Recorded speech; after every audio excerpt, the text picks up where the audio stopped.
주신 말씀 마태복음 3장입니다. 마태복음 3장 5절로 12절의 말씀입니다. 마태복음 3장 5절로 12절의 말씀 우리 한 절씩 교독하겠습니다.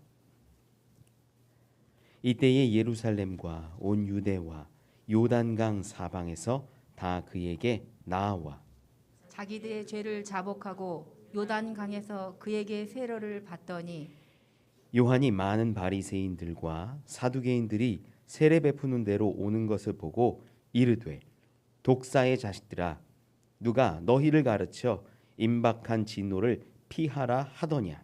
그러므로 회개에 합당한 열매를 맺고 속으로 아브라함이 우리 조상이라고 생각하지 말라.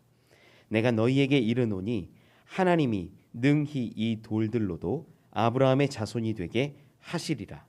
이미 도끼가 나무 뿌리에 놓였으니 좋은 열매를 맺지 아니하는 나무마다 찍혀 불에 던져지리라. 나는 너희로 회개하게 하기 위하여 물로 세례를 베풀거니와 내 뒤에 오시는 이는 나보다 능력이 많으시니 나는 그의 신을 들기도 감당하지 못하겠노라. 그는 성령과 불로 너희에게 세례를 베푸실 것이요 손에 키를 들고 자기의 타작 마당을 정하게 하사 알곡은 모아 곳간에 들이고 쭉정이는 꺼지지 않는 불에 태우시리라. 아멘. 아멘. 할렐루야. 반갑습니다. 우리 옆에 있는 분들하고 인사 한번 하시죠. 잘 오셨습니다. 아름답습니다. 사랑합니다. 축복합니다. 새해 복 많이 받으세요. 네. 미국 워싱턴에 있었던 한 교회 이야기입니다. 이 교회 목사님이 한 성도를 보는데 이 성도가 잊을만 하면 교회 오는 성도인 거예요. 잊을만 하면 교회 오는 성도. 열심히 오진 않고 그냥 어떻게 사는지 정말 죽진 않았나라고 생각할 때 한번 옵니다. 근데 이 성도에게 하루는 전화가 온 거예요. 전화가 와서 이 성도가 하는 얘기가 이런 말을 합니다. 목사님, 이번 주일에 우리나라 대통령이 우리 교회 오신다는데 정말입니까? 워싱턴이니까 그런 일이 있을 수 있지요. 그 사실이 그 소문이 사실입니까? 이렇게 물어본 거예요. 그러니까 이 목사님이 이렇게 말합니다. 아직 확실치는 않습니다. 그런 이야기는 있지만 아직 뭐 결정된 건 아무것도 없습니다.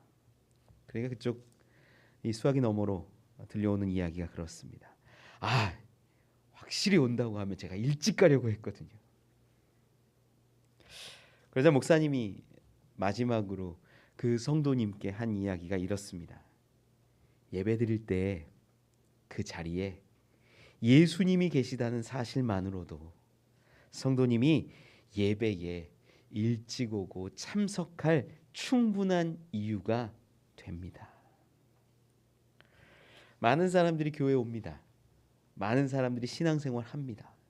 교회에 와서 1시간 있는 것이 기쁨인 사람도 있고 고역인 사람도 있고 다양한 사람들이 있습니다. 그런데 이 자리에 외로워서 교제하러 오는 사람, 어떤 보람된 일을 하고 싶어서 오는 사람, 봉사하는 사람, 무언가를 얻기 위해 오는 사람, 자기의 명예를 얻고 자기를 드러내려고 오는 사람, 다양한 사람들이 있지만 가장 중요한 건 이 자리에 하나님이 계시고 예수님이 계신다라는 사실입니다. 이 마음을 갖고 오지 않으면 우리의 모습은요 종교적인 행위가 될 수 있다라는 거예요. 우리가 이 세상에서 살아갈 때는 사실 논리로 살아가요. 논리로 살아간다라는 게 어떤 거냐면 인과응보로 살아가요. 나쁜 것을 심으면 나쁜 것을 얻고 좋은 것을 심으면 좋은 것을 얻습니다. 이게 세상의 논리예요. 공부 열심히 하면 성적이 좋아요. 내가 열심히 사람들에게 베풀면 인정받아요. 열심히 일하고 사업하고 노력하면 성공하는 것이 세상의 법칙이고 논리입니다. 그런데 이 세상 가운데 논리로 살아가던 사람이 그 논리를 가지고 이곳에 교회에 예수님 앞에 하나님 앞에 나오면 안 돼요. 왜 그러냐? 이곳은 세상의 그 인과응보의 논리가 지배하는 곳이 아니기 때문이에요. 여러분, 우리가 구원받고요, 우리가 하나님의 자녀가 되었다라는 것은요, 어떤 내가 열심히 하고 노력하고 믿음이란 어떤 행위를 가지고 해서 얻은 보상이 아니에요. 우리가 이 자리에 있고 예배하는 모든 것은요, 오직 하나님의 은혜라는 거예요. 우리가 구원받은 것, 우리가 하나님의 자녀된 것, 이 모든 것이 놀랍게 하나님의 은혜라는 것입니다. 이걸 좀 우리가 알았으면 좋겠어요.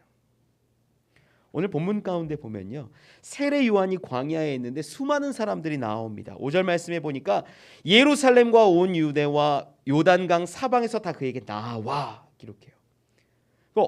얼마나 많은 지역에서 얼마나 많은 사람들이 다 요한에게 찾아왔는지를 드러내는 대목이지요.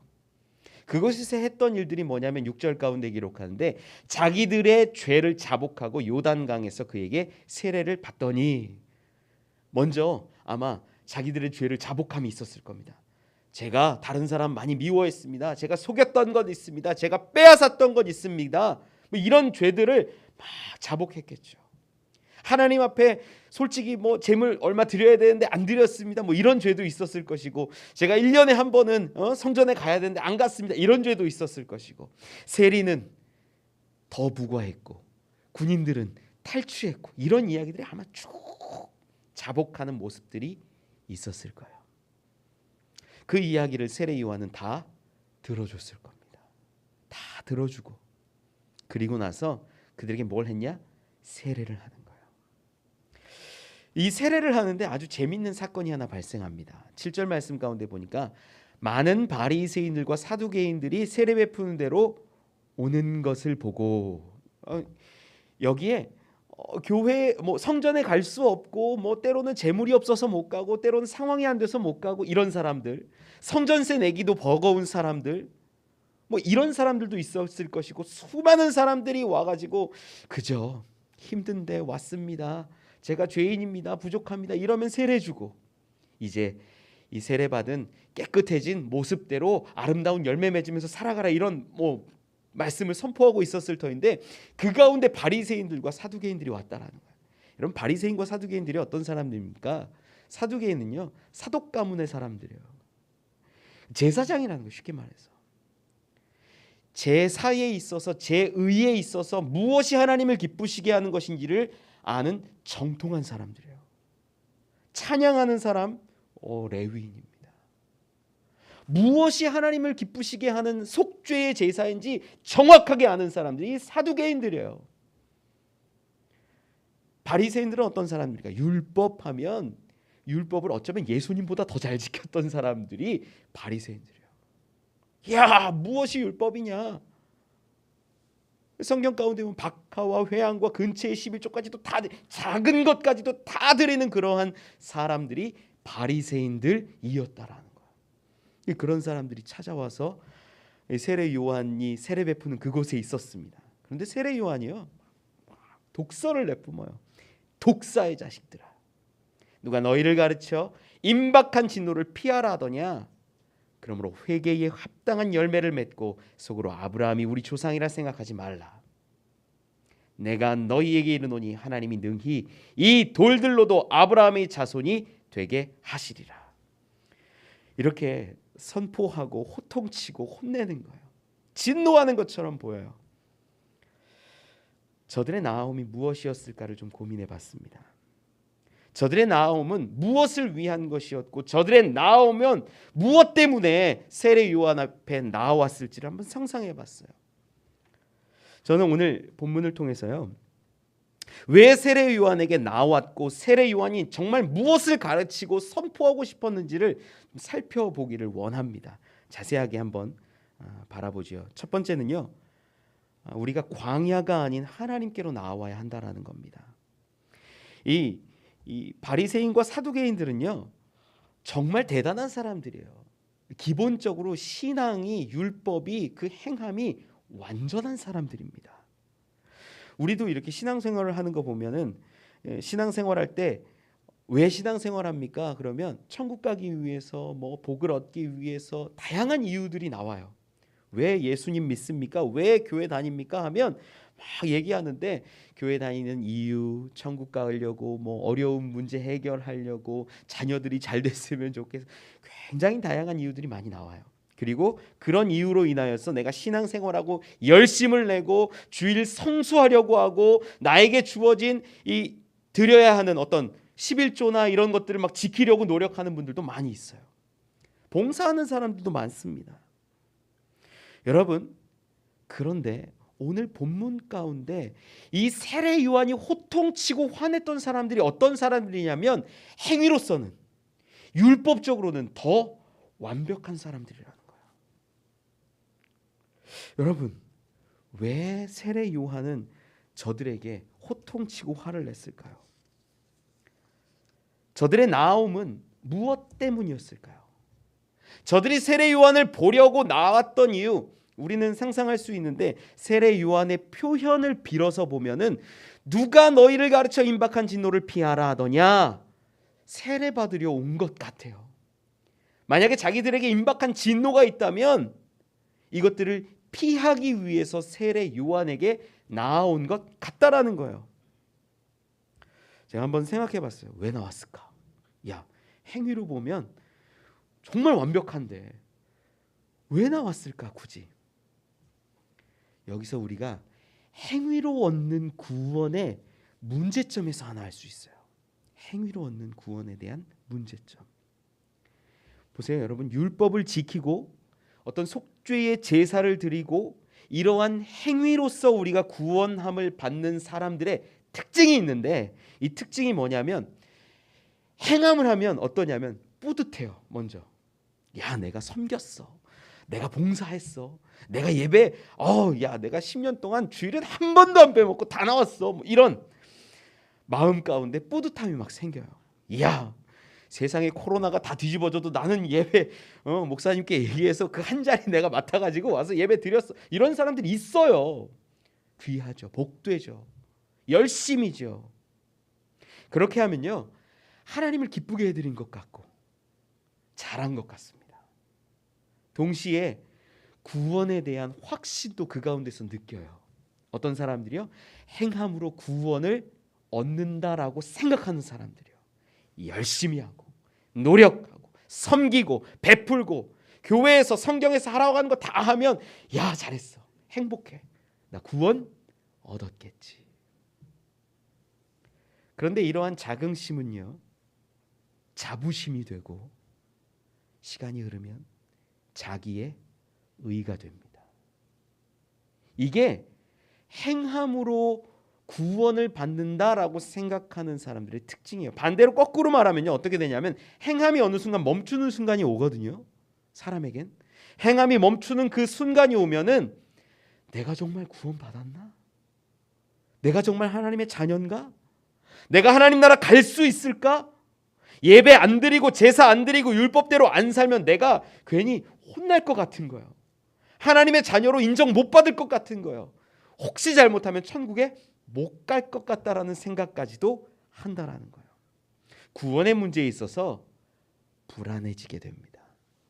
이게 행위로 구원받는다 생각하는 사람들의 특징적인 모습이라는 거예요. 그러다 보니까 그 신앙생활과 행함이 멈추는 어떠한 순간이 딱 도래하면 구원에 대한 확신이 흔들리는 거예요. 우리가 심리학 용어 중에 굿보이 신드롬이라고 있어요. 착한 아이 증후군이라고 그래요. 이게 어떤 거냐면, 어릴 적에 부모님하고 자녀의 이 어떤 정서적인 유대감, 이 교제가 제대로 자리 잡지 못하면 생기는 것들인데, 부모가 나를 미워할까봐, 혹은 부모가 내가 잘못한 어떤 행위로 인하여서 나를 버릴까봐 착한 아이를 연기하는 거예요. 착한 아이여야 되는 거예요, 나는. 그래서 부모 말을 듣지 않으면 부모가 너무 미워할 것 같아요. 부모가 나를 인정해주지 않을 것 같고, 나중에는 심해지면 나를 버릴 것 같다라는 공포감에 휩싸여서 내가 싫은데 말을 못해요. 내가 하기 싫은데 말할 수 없어요. 그게 점점점 커서 장성해지면 다른 사람에게도 동일하게 이 관계가 적용이 돼요. 다른 사람이 부탁하잖아요.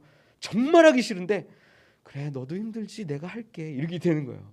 이런 사람들이 착한 아이 증후군에 걸린 사람들이기도 합니다. 누군가 부탁한 것을 거절하지 못하고 속으로 아리하는 거예요. 그리고 속 아리하다가 한번 거절하면 그 관계를 끊어버립니다. 깨뜨려요. 멀리 떨어져 버려요. 여러분 착한 것과 착한 척하는 건 다릅니다. 참된 신앙과 참된 신앙인 척하는 것도 다릅니다. 우리 신앙생활이요 이와 같을 때가 있어요. 내가 착하게 살지 않으면, 율법을 지키지 않으면, 주일 성수하지 않으면, 헌금하지 않으면 난 하나님이 나를 미워하시지 않을까? 하나님이 나에게 구원의 은혜를 베풀어 주지 않을 것 같은 거예요. 걱정하고 두렵습니다. 그래서 막 속이 마음은 썩어 문드러져 가는데도 그래 하라는데 해야지. 하나님 할게요. 이러는 분들이 굉장히 많다는 거예요. 그러다 신앙이 멈추면 불안해지고 구원이 사라진 것처럼 느낍니다. 이게 행함으로 구원을 이루어 간다라고 마음 가운데 자기도 모르게 주입된 영향들입니다. 여러분, 구원은 결코 행함에 있지 않습니다. 저는 여러분들께 분명히 말씀드려요. 세례 요한에게 나와서 구원 얻는 것 아니에요. 여기서 오늘 본문을 쭉 읽었지만 여기에 회개가 있다라고 이것이 구원은 아니에요. 세례는 구원의 길로 들어서는 첫 번째 관문인 거지 이 회개의 자리조차도 구원이 아니라는 거예요. 여러분 광야에 나간 저 바리새인과 사두개인들의 마음을 한번 보세요. 저는요 바리새인과 사두개인들의 마음이 저에게 정말로 많이 다가왔는데 뭐냐면 하나님 저 열심히 하려고 합니다. 저 노력합니다. 예배마다 정말 집중하려고 하고 예배를 잘 세우려고 합니다. 말씀대로 살려고 저 노력 많이 했습니다. 제가 그래요. 그래서 더 노력하고 그런데 그 행위 자체에 구원이 있는 게 아니라는 거예요. 바리새인들도 사두개인들도 동일해요. 율법을 지키는 것 구원 아니에요. 종교적인 제의를 행하고 속죄 제사를 드리는 것 그거 잠깐의 속죄 제를 통하여서 깨끗하여질 수는 있으나 그것이 영원한 구원을 의미하지는 않습니다. 세례 받는 거요? 동일해요. 세례도 잠깐의 죄를 회개하게 하고 돌이킬 수 있는 능력은 있을 수 있으나 그것이 구원은 결코 아니라는 거예요. 그러면 우리가 뭘 봐야 되냐? 오늘 본문 가운데 11절 12절에 이렇게 기록해요. 11절만 먼저 보면 나는 너희로 회개하게 하기 위하여 물로 세례를 베풀거니와 내 뒤에 오시는 이는 나보다 능력이 많으시니 나는 그의 신을 들기도 감당하지 못하겠노라. 세례 요한이 자기가 이곳에서 회개를 선포하고 세례를 주는 이유에 대해서 분명하게 말했는데 그게 뭐냐면 너희로 회개하게 하기 위하여라는 거예요. 세례 요한이 세례를 베푸는 것 저들이 이제는 회개를 하도록 하기 위함입니다. 회개의 길을 처음 시작할 수 있도록 이제는 가르치고 선포하고 그 세례의 행위를 주는 거예요. 그리고 나면 내 뒤에 오시는 분이 계시는데 그분의 특징이 12절에 기록하지요. 손에 키를 들고 자기의 타작마당을 정하게 하사 알곡은 모아 곳간에 들이고 쭉정이는 꺼지지 않는 불에 태우시리라. 심판의 권한이 그분께 있다라는 말이고 알곡과 쭉정이를 구분한다라는 말씀이시고 11절 중간 이후에 보면 성령과 불로 너희에게 세례를 베푸신다라는 거예요. 세례 요한이 주는 거는 회개하도록 하는 그 물로 세례를 주는 것이지만 진짜 능력과 진짜 역사함은 내 뒤에 오시는 분이 모든 것을 이루신다라는 거예요. 여러분 여기서 우리가 바리새인과 사두개인의 입장이 돼서 한번 생각해 봐야 돼요. 야, 나 열심히 했는데 율법적으로 다 지켰는데 제사도 정말 다 드렸고 사두개인처럼 정말 의미도 다 알려고 노력했고 열심을 냈는데 야, 구원이 있다라고 하면 광야까지 나가서 세례 요한 선지자처럼 보이는 사람에게 나아가서 세례를 받아서라도 내가 좀 온전해지고 깨끗해지기를 바랬는데 거기에 구원이 있는 게 아니라는 거예요. 세례 요한도 지금 이야기하고 싶은 게 뭐냐면 내 뒤에 오시는 분이라는 거예요. 아주 재밌는 게요, 마태복음 3장 12절까지가 우리가 본 부분이고 13절에 뭐라고 기록하는 줄 아세요? 12절에 손에 키를 들고 자기의 타작마장을 정하게 하사 알곡은 모아 곳간에 들이고 죽정이는 꺼지지 않는 불에 태우시리라. 이때에 13절이 이렇게 시작해요. 지금 세례 요한이 누구에 대해서 얘기하냐면 내 뒤에 오시는 분이 계시는데 내가 그분의 신을 들기도 감당하지 못하겠고 그분은 불로 성령으로 세례를 주는 분이고 이분은 심판하는 분이야. 알곡과 쭉정이를 구분하고 태우는 분이야. 막 이런 얘기를 하는데 이때에 누가 나와요? 예수님이 나오시는 거예요. 여러분, 이 장면들을 생각해 보면 성경이 왜 이렇게 기록하는지를 알 수 있어요. 여기는 하나님의 치밀한 계획, 마치 연출가가 연극에서 자, 지금 나가셔야 됩니다. 딱 나가시는 거예요. 세례 요한이 누굴 얘기하고 싶었던 거예요? 예수님을 얘기하고 싶었던 거예요. 그 예수님을 바라보게 하기 위해서 세례를 베푸는 것이고 선포하는 것이고 회개하도록 이야기했다라는 겁니다. 세례 요한은요, 예수 그리스도에 대해서 이야기하고 싶었던 거예요. 그리고 그 이야기가 끝나자마자 동시에 이때에 예수님이 나오시는 거죠. 여러분, 우리가 나와야 할 곳이 좀 선명해졌으면 좋겠어요. 율법의 행함도 아니요, 종교적 제사의 자리도 아닙니다. 세례받음으로 어떤 감동을 입고 야, 내가 진짜 세례받아서 이제 구원받고 하나님의 자녀가 됐나 보다, 구원받았나 보다, 그거 아니라는 거예요. 우리가 나아가야 할 곳이 있다면, 우리가 만나야 할 분이 있다면 한 분, 예수 그리스도라는 겁니다.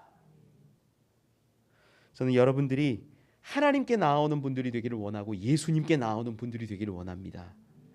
그러면 우리가 은혜를 얻고 구원을 얻는 자녀가 된다라는 거예요. 행함으로 구원 얻는다 생각해서 어렵고 힘들고 신앙생활 지침으로 하다가 빵 터져서 넘어지는 사람이 아니라 예수께 그저 나아오기만 하면 그분이 주시는 은혜로 우리가 구원받음을 믿습니다. 두 번째 은혜 나누길 원하는 것은요, 회개의 열매는 맺는 삶을 살아간다. 회개의 열매를 맺는 삶을 살아간다라는 겁니다. 우리가 지금 방금 바라본 바리새인들과 사두개인들의 삶을 보면요, 이 사람들이 삶의 모습은 정말 치열하게 율법을 지키고 제사를 행하면서 살았을 거예요. 그런데 이들에게 막 화를 내고 진노하는 세례 요한의 모습을 보면 두렵기 그지없게 말합니다. 독사의 자식들이라고 선포해요. 그리고 이어져서 하는 이야기들이 어떤 거냐면 8절에 그러므로 회개에 합당한 열매를 맺고 속으로 아브라함이 우리 조상이라고 생각하지 말라, 이렇게 말합니다. 이 회개에 합당한 열매를 맺으라는 이야기를 그 문구만 딱 떨어뜨려서 우리가 생각하면 야, 이제 앞으로 너 착하게 살아, 이런 느낌이에요. 회개에 합당한 열매를 맺고, 이 열매라는 단어를 보아서 우리가 생각을 해보면 어떤 열심을 가지고 맺어진 드러난 모습인 것 같아요. 헬라어로도 카르폰이라는 단어를 쓰는데 과실입니다. 열매예요. 이게 어떤 여름에 떼약볕을 지나고 물을 먹고 바람을 맞고 하면서 시간이 지나서 언젠가 드러나는 그 열매의 모습이죠. 과실이죠. 이렇게 되어서 우리가 살아가야 된다라는 이야기인 것처럼 보여요. 맞습니다. 이 이야기는 더 깊어져서 세례 요한의 말을 빌어서 보면 10절 말씀 가운데 이렇게 이야기해요. 이미 도끼가 나무 뿌리에 놓였으니 좋은 열매를 맺지 아니하는 나무마다 찍혀 불에 던져지리라. 이제 공포심을 조장합니다. 선한 행위, 선한 삶을 살지 않으면, 선한 열매를 맺지 않으면 찍혀서 불에 던져지는 심판이 있다라고 말합니다. 두렵죠. 선한 열매? 뭘 맺어야 돼? 그런데 이 열매를요, 행위라고 보면 다시 바리새인과 사두개인을 바라보면 그들은 더 완벽한 거예요. 그들은 더 온전한 거예요. 그러면 여기에서 말하고 있는 이 회개에 합당한 열매가 단순한 행위를 이야기하지 않고 있다라는 것을 우리는 알 수 있어요. 이것이 오히려 우리가 잘못 이해하고 있는 열매, 행위 이렇게 생각하면요, 회개에 합당한 열매를 속죄, 제사나 회개의 기도나 율법을 철저히 지키는 것이라고 생각하면요, 사두개인과 바리새인들이 우리보다 더 좋은 열매들을, 회개에 합당한 열매를 맺고 있다라는 게 돼요. 그게 아니라는 거예요. 지금 세례 요한이 호통치는 이야기 중에 독사의 자식이라고 선포합니다. 창세기 아담과 하와가 떠오르는 장면이기도 하죠. 독사하면 많이들 떠올라요. 뱀. 그 뱀이 어떻습니까? 겉으로는 아담과 하와를 위하는 척해요. 아담과 하와를 위하는 척해서 그들에게 마치 힘을 주려는 것 같고, 야, 눈이 밝아져. 눈이 밝아져. 하나님처럼 되는 거야. 이런 이야기를 막 한다는 거예요. 이 뱀의 모습이 어떤 거냐면, 한 가지만 이야기하고 진짜 뒤에 있는 두 가지는 이야기 안 한다라는 거예요. 숨기는 거예요. 하나님과의 관계가 끊어지고, 하나님과의 관계가 깨어지고, 하나님으로부터 버림당하고 내쫓김당하고 죽임당한다라는 것은, 죽음이 그 가운데 찾아온다라는 그 사실은 이야기하지 않고 눈이 밝아진다라는 그 이야기만 하는 거예요. 아주 달콤하게. 지금 그 이야기를 이 세례 요한이 사두개인과 바리새인들에게 하는 겁니다. 너희들이 백성들을 가르치고, 너희들이 백성들에게 제사를 가르치고 율법을 가르치고 그렇게 행위를 가르쳤는데, 진짜 그 깊은 곳에 있는 하나님이 말씀하고 하나님이 바라는 것들은 가르치지 않은 채 행위만 가르쳤다. 한 가지만 가르쳤다. 이거예요. 여러분, 우리는 이 분명히 알아야 되는 게, 행함과 열매를 행함으로서의 열매를 이야기하는 게 아니라는 걸 알아야 돼요. 심지어 더 나가서 보면요, 오늘 말씀 가운데 이 9절 중간부터 시작해요. 하나님이 능히 이 돌들로도 아브라함의 자손이 되게 하시리라. 여러분, 돌들이 뭐가 된다고요? 아브라함의 자손이 된다. 돌이 뭐 했어요? 아무것도 안 했어요. 여기에서 지금 이야기하는 말씀은요, 우리가 무언가를 행함으로, 율법을 행함으로, 제사를 드림으로, 세례를 받음으로, 이곳에 나오는 열심으로 하나님의 자손이 되고 아브라함의 자손이 된다? 아니라는 거예요. 하나님의 자손이 되는 건, 하나님의 자녀가 되는 건, 아브라함의 자손으로 살아갈 수 있게 되는 건 오직 전적인 하나님의 은혜라는 거예요. 이걸 이야기하고 싶은 거예요. 그러면 회개에 합당한 열매가 뭔지가 좀 이렇게 드러나요. 그게 뭔 줄 좀 살펴보면, 이 회개에 합당한 열매라는 것은 우리 삶에 드러난 단순한 행위나 열매를 강조하는 것이 아니라, 세례 요한이 외쳐서 선포한 그 회개에 합당한 모습, 회개를 위해서 왔다라고 말했잖아요. 그 깊은 회개함의 모습, 회개하여서 깨끗해지고 온전해진 삶, 하나님의 자녀된 삶을 살아가는 그 모습을 드러내라는 거예요. 회개한 사람은요, 깨끗해진 사람은 너무나 자연스럽고 당연한 모습으로 살아갑니다. 저는 아이들하고 이렇게 저녁에 간식을 먹을 때가 있는데, 제가 예배를 끝나고 이렇게 뭘 사갈 때가 있어요. 딸기를 사갈 때도 있고, 붕어빵을 사갈 때도 있고 그래요. 아이들은 그냥 막 먹습니다. 먹고 저는 안 먹을 때가 몇 번 있었어요. 아빠는 왜 안 먹어? 아빠는 양치를 했어. 그래서 안 먹어. 피곤하기도 하고 양치를 하면 안 먹어라고 말하는 거예요. 저희 아이들은 아직 먹는 게 얼마나 좋은지 양치를 하고 먹습니다. 꼭 얘기해요. 저희 아내가, 너 이거 먹으면 양치 다시 해야 돼. 아이들은 알았다고 하고 먹어요. 여러분, 우리가 깨끗해진 손에 더러움을 묻히고 싶습니까? 안 묻히고 싶습니까? 안 묻히고 싶어요. 세례 요한이 지금 깨끗하게 하는 세례를 선포했다면 그 깨끗함으로 회개를 입은 사람들은 어떻게 살아가야 하는가? 기쁨으로, 감사로, 하나님께 영광을 돌리는 그러한 모습으로, 하나님의 자녀로, 아브라함의 자손으로 살아간다라는 거예요. 여기서 큰 차이가 발견되는데, 내가 구원 얻으려고 자손이 되려고 행하는 거냐? 그게 아니라 내가 자손이 되었기 때문에, 내가 깨끗한 자녀가 되었기 때문에, 내가 온전한 하나님의 아들과 딸이 되었기 때문에 그 거룩한 모습으로 살아가고 하나님의 기쁨으로 살아가게 된다라는 거예요. 그래서 세례 요한은 세례를 주고 회개에 합당한 열매를 맺으라고 하는 거예요.